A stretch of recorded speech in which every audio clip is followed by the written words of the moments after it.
जय हिंद दोस्तों जो वित्तीय कानून बना है 2025 का और इनकम टैक्स एक्ट 2026 का जो बना है, इसका सीधा असर पूर्व सैनिकों, अर्धसैनिक बलों, सैनिकों, इनकी पेंशन पर टैक्स के रूप में सीधा सीधा इसका असर होता है। और दोस्तों इस चीज को लेकर के संसद में भी यह सवाल उठाए गए थे, सरकार ने इसके जवाब भी दिए हैं दोस्तों।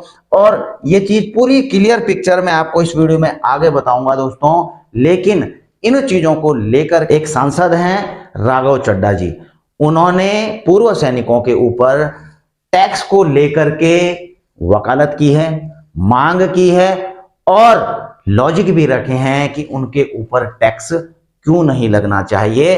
और पहले आप जो उन्होंने मांगे उठाई हैं, जो लॉजिक दिए हैं दोस्तों, बिल्कुल तथ्यों के साथ दिए हैं। पहले आप उनको सुन लीजिए, उसके बाद दोस्तों मैं आपको ये सारी कहानी बताऊंगा कि सरकार ने क्या कहा है और जो एक्ट है, एक्ट में हुआ क्या है। जो इनकम टैक्स एक्ट 2026 का आपके पेंशन के ऊपर टैक्स के रूप में किस प्रकार से प्रभाव पड़ रहा है, तब बताऊंगा। पहले आप राघव चड्ढा जी की आवाज को, दमदार मांग को सुनिए। Remove tax on disability pension on armed forces. Sir, एक सैनिक जब बॉर्डर पर गोली खाता है तो या तो वो शहीद हो जाता है या यदि वो बच जाता है तो उसके शरीर का कोई अंग वो खो देता है, डिसेबल हो जाता है। इसके चलते सरकार उसे डिसेबिलिटी पेंशन देती है। ये कोई एहसान नहीं है, ये इनाम नहीं है, ये मुआवजा है, क्योंकि उसने देश की रक्षा करते हुए अपना एक अंग खो दिया, अपनी एक चीज, अपनी जीवन, अब वो एक रिड्यूस्ड क्वालिटी ऑफ लाइफ जिएगा। लेकिन विडंबना है कि आज हम इस डिसेबिलिटी पेंशन पर भी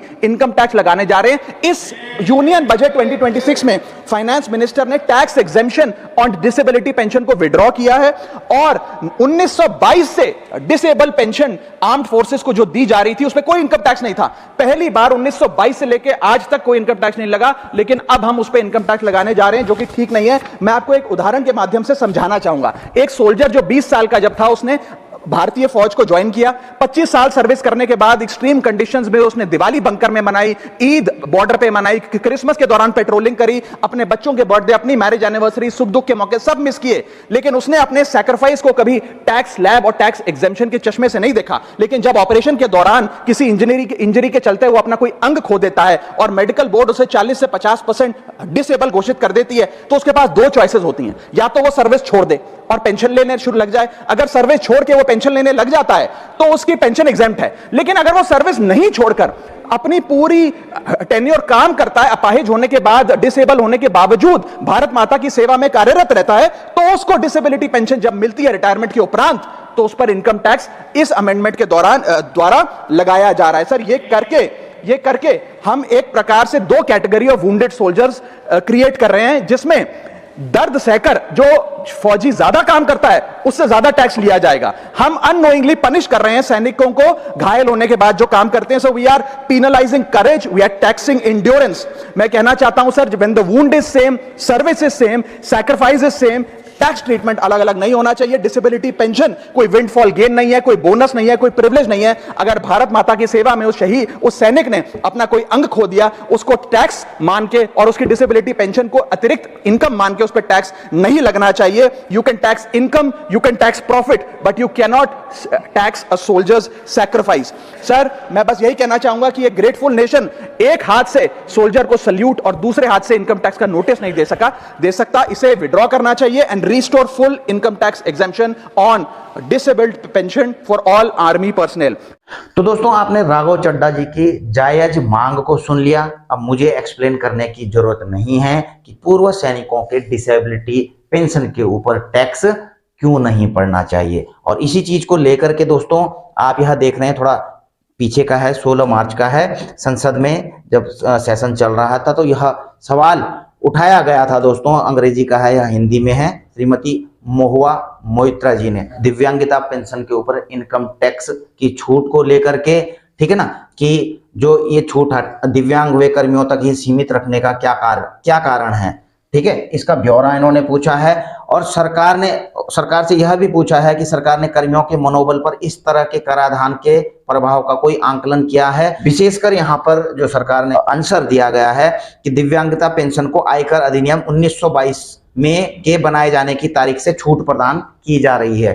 कि जो डिसेबिलिटी पेंशन है उस पर जो टैक्स 1922 से छूट प्रदान की जा रही है, और आयकर अधिनियम उसके बाद आया था 1961 का, तो उसके लागू होने से यह छूट निरसन और व्यावृत्ति प्रावधानों के माध्यम से जारी रही। तो 61 में जो नया रूल आया था उसके बावजूद भी दोस्तों डिसेबिलिटी पेंशन पर इनकम टैक्स छूट जारी रही। हालांकि इसमें कुछ क्लॉज ऐसे थे जिसको लेकर के दोस्तों सरकार बाद में कुछ इस प्रकार के सर्कुलर भी निकले थे। आपको बता दूं 10 निकला था, जिससे जो है इनकम टैक्स को लगाने के लिए जो है यह जारी कर दिया गया था। हालांकि ऑनरेबल कोर्ट के आदेश के बाद जो है इस पर स्टे लगाई गई और जो है सर्कुलर 211 निकाला गया उसके बाद। तो ये सारी चीजें चलती रही दोस्तों। तो कुल मिलाकर के सरकार का कहना है कि आयकर अधिनियम 2025 का अधिनियम हो जाने से अब जो इनकम टैक्स एक्ट आया है 1922 और उससे संबंधित व्यावृत्ति प्रावधानों से संबंधित अधिनियमों का प्रभाव समाप्त हो गया है। तो इनका बिल्कुल प्रभाव समाप्त हो चुका है। इसका मतलब जो है जो नए अधिनियम में स्पष्ट प्रावधान न होने के कारण यह छूट समाप्त हो जाती है। कौन सी छूट दोस्तों? जो डिसेबिलिटी पेंशन के ऊपर टैक्स न लगने वाला छूट था, तो इस नए अधिनियम से वो समाप्त हो जाती है। ठीक है ना। अब देखिए मेन क्या है दोस्तों इसमें, इस चीज को भी मैं, ये है दोस्तों जो नया एक्ट बना है इसमें बेसिकली क्या है आप देख रहे हैं 1922 1961 का जिक्र किया गया है, लेकिन जो अब नया वाला एक्ट है उसमें एक क्लॉज 108 है दोस्तों। ठीक है, इनकम टैक्स एक्ट 2025 में 26 बोल रहा था, सॉरी, इनकम टैक्स एक्ट 2025। तो इसमें क्या है, it is propose to provide for exemption of disability pension including both the service element and the disability element only in cases where the individual has been invalidate out of the armed forces service on account of a bodily disability attributable or aggravated by such service and not where the individual has retired on superannuation or otherwise. It is also proposed that this exemption will also be available to paramilitary forces. paramilitary forces के लिए भी यह लागू है। तो इसमें सीधा सा कहा गया है दोस्तों कि यदि टैक्स में छूट किसको मिलेगी? जो इनवैलिड आउट हुए हैं, यानी कि डिसेबिलिटी के कारण, जो कि यदि उनकी डिसेबिलिटी एग्रावेटेड और एट्रीब्यूटेबल टू मिलिट्री सर्विस है और ऐसे में उनको इनवैलिड आउट होना पड़ता है, तो उनकी डिसेबिलिटी पेंशन तो पर तो छूट मिलेगी टैक्स में। लेकिन जो पूरी सर्विस करके आए हैं, जो नॉर्मल पे डिसेबिलिटी तो आए हैं वो, लेकिन क्या आए हैं वो, अगर डिसेबिलिटी होने के बाद सर्विस जारी रखी, डिसेबिलिटी हो गई सर्विस जारी रखी और सुपर एनुएशन या नॉर्मल रिटायरमेंट पर रिटायर हुए हैं, तो उनकी डिसेबिलिटी पेंशन पर टैक्स लगेगा।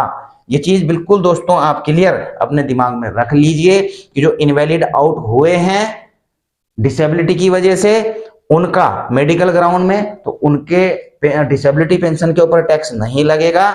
और जो सुपर एनुएशन और नॉर्मल रिटायरमेंट हुए हैं, भले ही वो डिसेबिलिटी पेंशन ले रहे हैं, लेकिन उनके डिसेबिलिटी पेंशन पर दोस्तों लगेगा टैक्स। और इसके ऊपर एक और चीज, इस पे जो है कुछ वेटरन्स जो हमारे वो हैं दोस्तों, उन्होंने नाराजगी भी जताई है इस चीज को, कि इस चीज को 2 पार्ट में क्यों, मतलब डिस्क्रिमिनेशन क्यों किया गया है। सेना के डिसेबिलिटी पर्सन को 2 भागों में बांट दिया गया कि भाई ये पूरी करके आए हमको। अब ये जो है डिस्क्रिमिनेशन तो दोस्तों हर जगह, आप OROP में ही देख लीजिए, जो प्री मैच्योर आए हैं उनको OROP नहीं दी गई 2000, और वो भी जो है 2014 के बाद जो आए हैं, उससे पहले वालों को दे दी गई, बाद वालों को नहीं दी गई। तो सर्विस करके तो वो भी आए हैं। इवन कि आपने नोशनल इंक्रीमेंट के मामले में भी देखा होगा किस प्रकार से डिस्क्रिमिनेशन हुआ है। ऑनेबल सुप्रीम कोर्ट ने, हालांकि इसमें कुछ भी ऐसा मेंशन नहीं किया था, लेकिन अब जो SOP निकाली गई हैं डिफेंस की तरफ से कि भाई जो प्री मैच्योर आए थे 30 जून या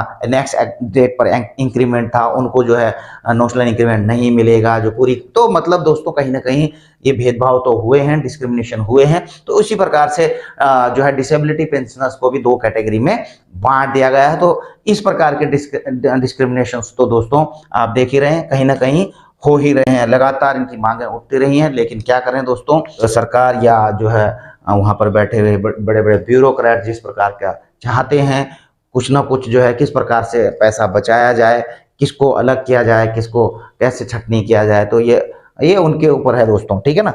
तो वही जो है पूरा बनाते हैं नियम कानून, लास्ट में वो बन जाते हैं। और नियम कानून बन गए तो दोस्तों वो हम लोगों के ऊपर, आप लोगों के ऊपर इम्प्लीमेंट कर दिया जाता है। ठीक है, तो यहीं पर वीडियो होगी दोस्तों मेरी समाप्त। वीडियो अगर आपको अच्छी लगी हो तो लाइक शेयर भी कर सकते हैं, चैनल में नए हैं तो सब्सक्राइब भी कर सकते हैं।